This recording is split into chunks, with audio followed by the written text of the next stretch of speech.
Oi, meu nome é Márcia Jamila, eu sou arqueóloga e administradora do site Arqueologia Egípcia. E eu visitei um castelo brasileiro e levei minha câmera para mostrar o máximo possível de coisas para vocês. Ok que ele não é bem um castelo, mas é que as pessoas culturalmente se adaptaram a chamá-lo assim. Trata-se da Casa da Torre, cuja construção foi ordenada pelo primeiro Garcia Dávila, no local onde hoje nós chamamos de Praia do Forte, na Bahia. Entretanto, as bibliografias que eu consultei divergem sobre quando teria sido o início da construção dele. Uma fala que foi em 1549, a outra que foi em 1551. Mas pelo menos dá para tirar mais ou menos uma média, né? Mas, independente do ano, essa edificação é uma das pouquíssimas remanescentes dos primórdios do Brasil. E os Ávila era uma família de bandeirantes que atuavam no território baiano e que tinham como um dos principais objetivos a conquista do sertão nordestino. E vale lembrar que a Bahia foi a capital da colônia por cerca de 2 séculos. Aí a gente já vai sacando a importância desse lugar, né? Outra coisa que é importante mencionar é que a história dos bandeirantes foi vista como um ato heróico e uma forma de civilizar as terras brasileiras. Mas hoje é reconhecido que isso está longe da realidade. O que ocorreram foram atos de exploração, discriminação e massacres de povos indígenas e mais tarde de pessoas africanas, que foram trazidas para o nosso país escravizadas. E uma das referências mais antigas que temos acerca dessa construção vem de um livro chamado Livro que dê razão ao Estado do Brasil, cuja cópia mais antiga conhecida data de 1612. E segundo o que eu li, ela está hoje na Biblioteca Municipal do Porto, lá em Portugal. Aí vocês, seguidores portugueses, se quiserem dar uma olhadinha lá por mim, eu agradeceria, tá?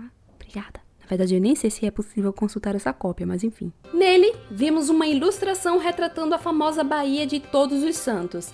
Notem que indo para norte vemos o rio Jacuípe. E então, um desenho de uma torre. E o nome? Torre de Garcia Dávila. Incrível, não é? Mas, que tal a gente comparar esse mapa antigo com um mapa feito com imagens de satélites? Podemos ver a ilha de Itaparica, a Baía de Todos os Santos e vamos subindo e olhem lá. É nesse local em que se encontram as ruínas da Casa da Torre. E essas ruínas são simplesmente incríveis.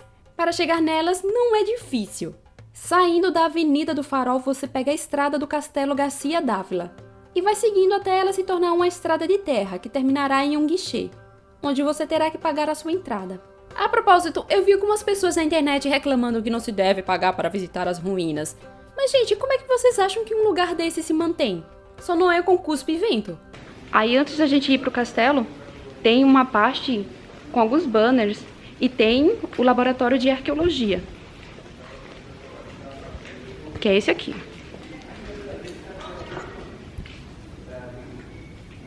Esses artefatos que vocês estão vendo foram encontrados durante as escavações arqueológicas que foram realizadas no local entre 1999 e 2004. E que foram coordenadas pelo arqueólogo Ivan Doria, do Centro de Estudos das Ciências Humanas. Essas pesquisas permitiram a descoberta de uma série de artefatos... O Bubi tá engraçadíssimo. Veja só. Meu Deus. Ai, ai. Essas pesquisas permitiram a descoberta de uma série de artefatos de cunho cotidiano, que nos dão dicas de como era a vida das pessoas que viviam no entorno da torre. E inclusive sepultamentos humanos também foram encontrados. Apesar das pesquisas já terem terminado, a Casa da Torre ainda tem muito o que nos contar. E para tal seria necessária a continuação dos estudos e até mesmo das escavações arqueológicas. Só para vocês terem uma ideia, lá foram encontrados artefatos que datam do período pré-histórico. É realmente uma variedade de coisas de variados períodos, de variados tipos de pessoas. São cerâmicas indígenas, portuguesas e afro-brasileiras, faianças e porcelanas europeias e orientais, cachimbos de barro, artefatos bélicos e muito mais.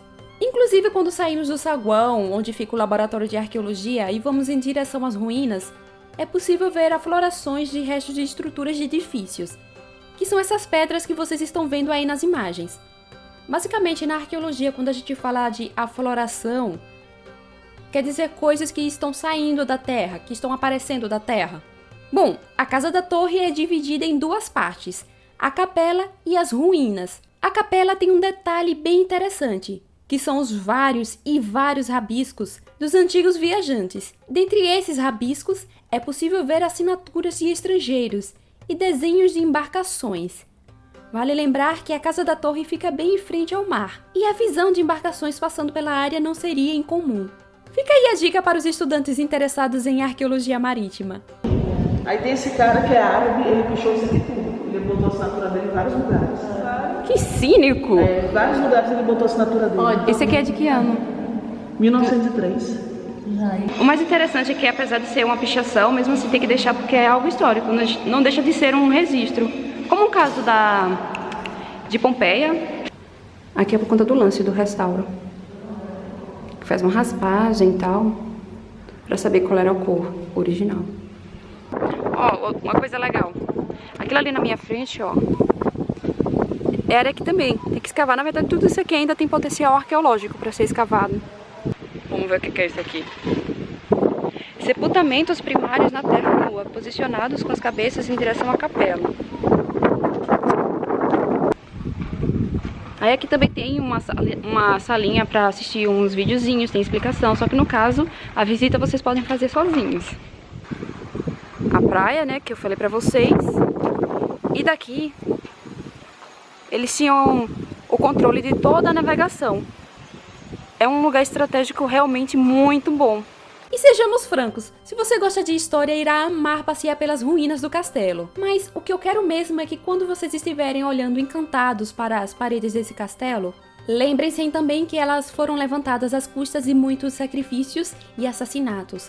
Para que essa grande casa se consolidasse, essa família precisou passar por cima da liberdade de muitos, especialmente indígenas e africanos escravizados. Ah, Márcia, então temos que cancelar esta família e a Casa da Torre? Mas é claro que não. Desde a época da minha graduação e mesmo em discussões na internet, vejo alguns acadêmicos e não acadêmicos falando que devemos parar de estudar a história dos europeus no Brasil e focar somente em espaços indígenas e de senzalas, como se tirando os europeus, somente indígenas e africanos acabaram colonizando o Brasil. Mas enfim.